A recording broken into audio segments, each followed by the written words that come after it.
Hello, we're still in the book of Revelation. Last lesson I dealt with the age of Ephesus, or the apostolic age of the first century.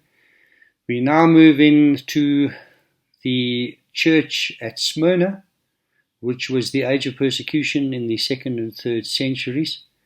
The church came under a massive onslaught. We don't know the numbers that were martyred. Some say millions upon millions. I don't know, but it was a lot. Only the Lord knows how many people were martyred, or certainly suffered greatly during that period of time. Smyrna means myrrh, or bitterness. And myrrh, obviously, we know is used in a great deal in burial. Myrrh was exported a lot to Egypt because they were big on embalming.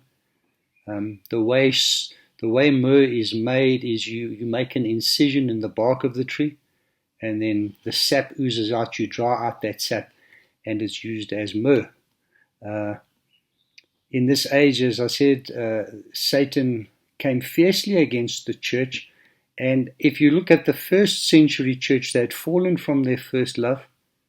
They'd got entangled up in things, and perhaps they'd become too worldly. And I think the Lord wanted them perhaps to taste the bitterness of the world, that, you never can fully trust them, as the church. Unfortunately, that is the way it is. We'll be dragged off in different directions. But here in the church of Smyrna, it was a time of 10 major persecutions.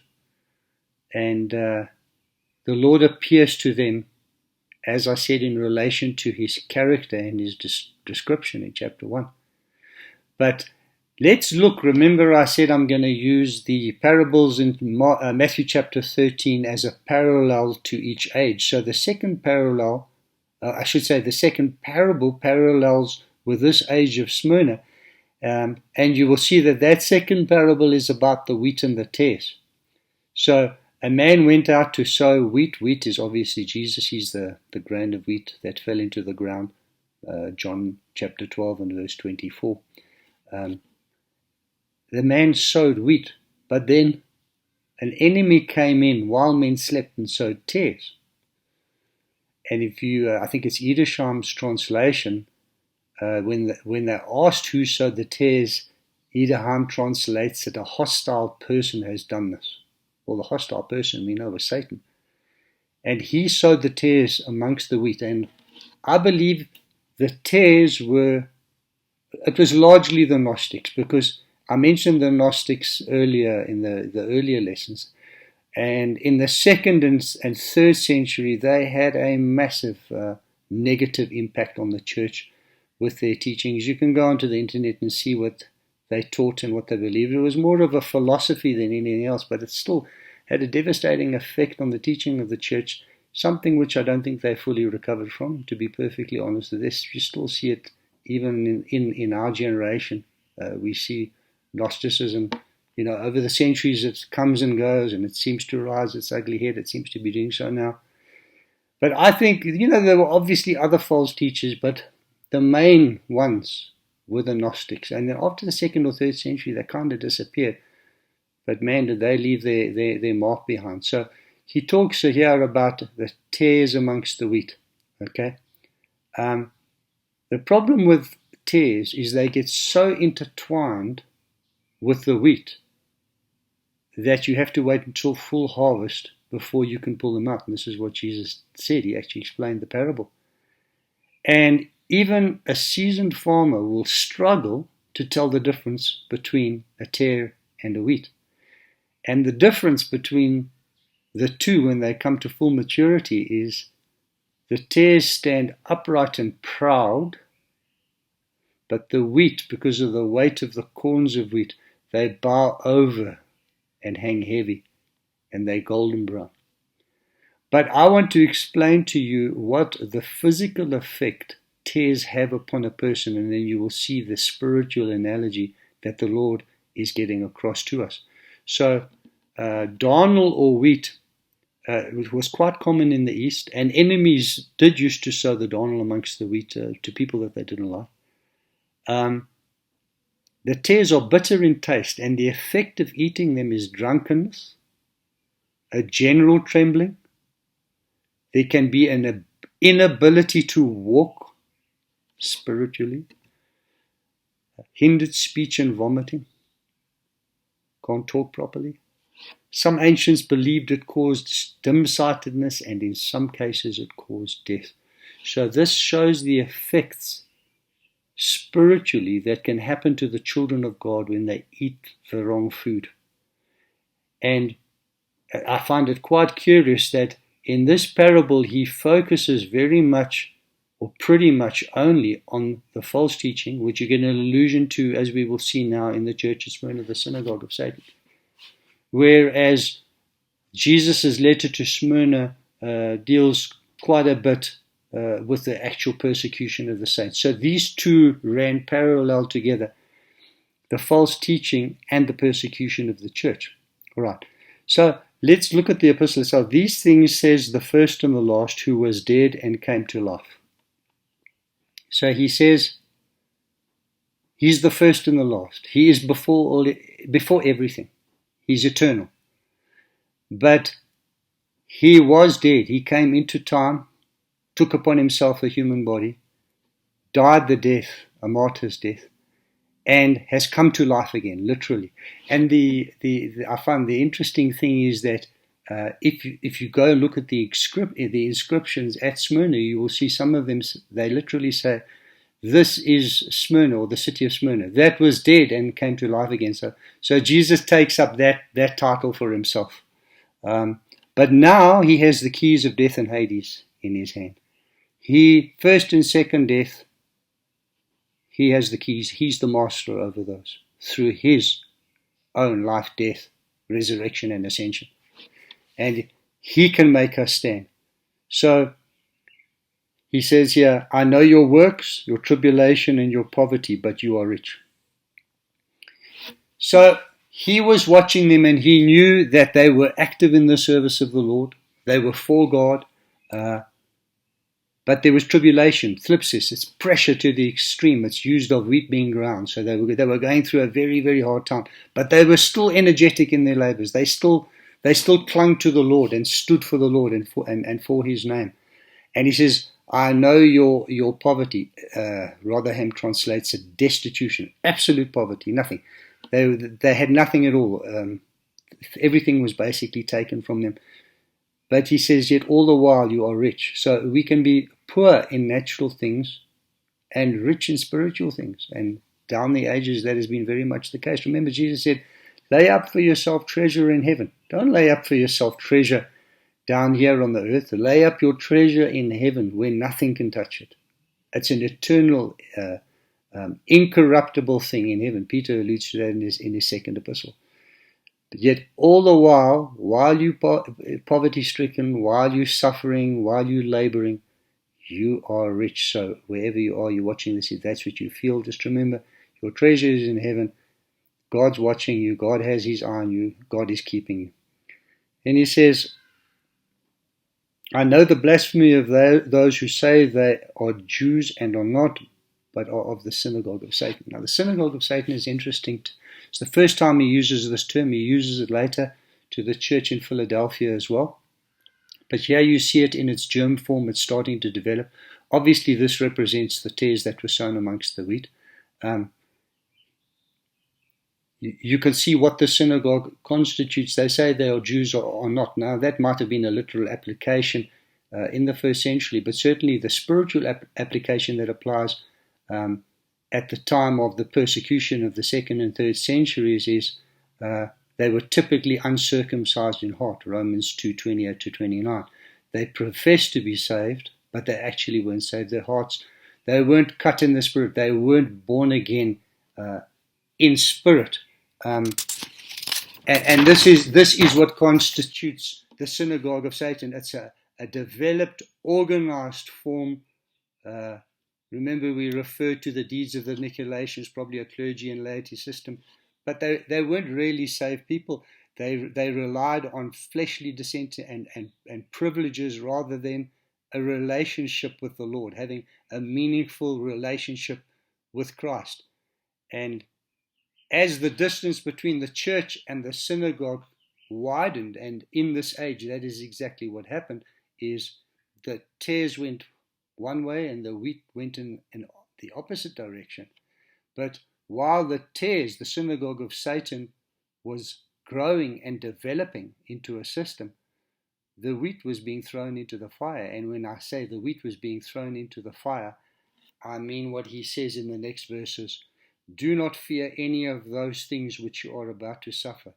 Indeed, the devil is about to throw some of you into prison that you may be tested, and you will have tribulation 10 days. So they were going to go through intense persecution, 10 major persecutions that took place. And I want to explain to you how this conflict came about and how they reached this place where there was this conflict with Rome, with the government. Diocletian was a Roman emperor. Listen to what he said. The immortal gods have by their providence arranged and established what is right. Many wise and good men are agreed that this should be maintained unaltered. They ought not to be opposed. No new religion must presume to censure the old, since it is the greatest of crimes to overturn what has been once established by our ancestors and what has supremacy in the state. What he was saying was that Rome was just not some national establishment like you see the nations today. Rome was supreme and divine. Their ability to conquer all other nations, and by conquering all other nations, they conquered their gods. That made Rome the supreme deity, and this was frowned upon by Christ. Remember, Christ said, render to Caesar the things that are Caesar's, and to God the things that are God's. So Christ condemned this. Now the saints were being tested by the devil because there were emperors that now were deified. They assumed a deity-like status. They were like gods. They had to burn incense to the various emperors. And if you didn't, then you faced the fire. Literally. And he talks about the synagogue of Satan, and then he says Satan, or the devil, is about to throw some of you into prison. It was the devil that was throwing them into prison. It was the devil that was killing them. He had his human agents. But remember, we wrestle not against flesh and blood. We wrestle against principalities, against powers, against the rulers of the darkness of this world, against spiritual wickedness in high places. Our real fight is against the devil. When you see an attack against the church, you know it's the devil. Who else is it going to be? And this is what happened in the 2nd and 3rd centuries. He doesn't say these Roman emperors are going to throw. He says the devil is about to throw some of you to prison. Many of them would die. And the proof that it was the devil was you had some Roman emperors that were actually, they had no problem with the Christians. In fact, they were quite sympathetic with them. Then they would get evil counsel from someone. Someone would sow an evil thought into their head. They'd turn against the Christians. Or it would just suddenly come upon them that they wanted to revive ancient customs. And the Christians stood in the way. And then they would start persecuting them. But that was the devil sowing these thoughts into the mind. They turned against the churches. And as a result, you had 10 major persecutions. Those major persecutions were over a period of a couple of 100 years, and they probably were where the churches were the strongest, where the leadership was the strongest, where you had the most written copies of the Bible, because they often burned all those Bibles. So Satan picked his fights, and he knew what he was looking for, and he was trying to snuff out the church completely. But he never succeeded, because Jesus gives a promise here, be faithful unto death, and I will give you the crown of life. So you get the tree of life in the letter to Ephesus. Now you get the crown of life if you overcome in death. Be faithful unto the first death, and I will give you the crown of life. Okay? So there's a crown there are various crowns. I'm not going to go through all the crowns in the New Testament, the various crowns. In this particular case, this crown of life is for the martyr who suffers death. That's the contrast.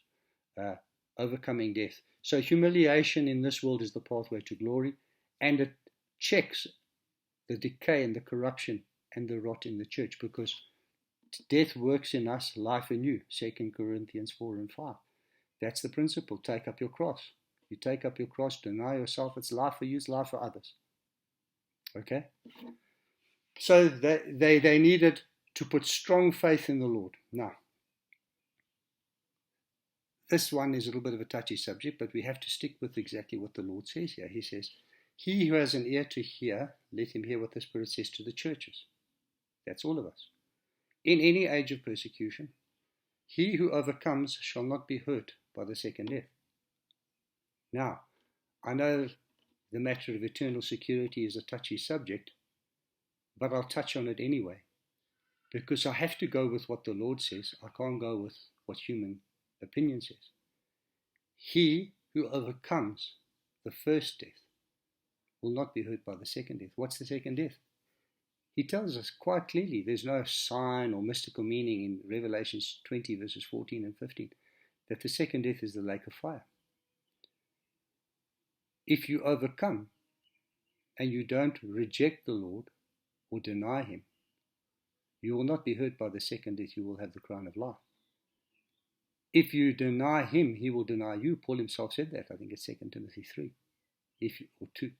He says, if you deny the Lord, he will deny you. It can't be plainer than that. And Paul was the apostle of grace. And yet he still said that. And here the Lord reiterates not only what Paul said, but he himself said when he was on the earth, if you deny me before men, I'll deny you before my Father and his angels. He says that in his, and then he says it again later in these epistles, you see it again. So, he who overcomes shall not be hurt by the second death. That's the lake of fire. So, I don't want to put fear into you. We may be persecuted. We may not be persecuted. We may have to pay with our lives for the Lord. Maybe we won't. But all I know is this. None of us have the strength in ourselves to do it. We have to rely absolutely upon the grace of God, the strength of God. And should you face that position one day and you feel like you cannot do it in and of yourself, just look to the Lord. Say, Lord, I can't do this. By your grace, get me through it. And you know what? The Lord will stand right there with you. He'll put his hand on your shoulder. You'll feel the power of God infuse you, and you will take a stand for your Lord. And if you have to lay down your life, you will lay down your life. And let me tell you, if we have to do it, and we do it, there's a magnificent crown of life. I remember hearing the story years ago, I think it was in the former Soviet Union countries, where these Christians were lined up, 20, 30 of them, and each one was shot for taking a stand for the Lord, one by one. And this guy was standing there with his rifle. He was shooting them down one by one. He finally shot the last guy. He fell to the ground. He turned around. He gave his rifle to his officer commanding and said, I want to join them. He said, why do you want to do that? He said, as I shot each one, I saw that there was a large being standing behind each one. And as they fell to the ground, it was almost like he put a crown upon their spirit, man. He saw an angel crown each and every one as they took a stand and died for Jesus. So there is that crown of life laid up for us. But there's a warning here. There's a warning. Jesus only, he is truth itself. He's not going to threaten about something that he's not capable of doing. And if he says, be faithful unto death, I'll give you the crown of life. He who overcomes shall not be hurt by the second death. There is the potential to be hurt by the second death, which is the lake of fire. But as I said, God gives grace. We'll deal again with this whole issue of eternal security when we get to the letter at Sardis.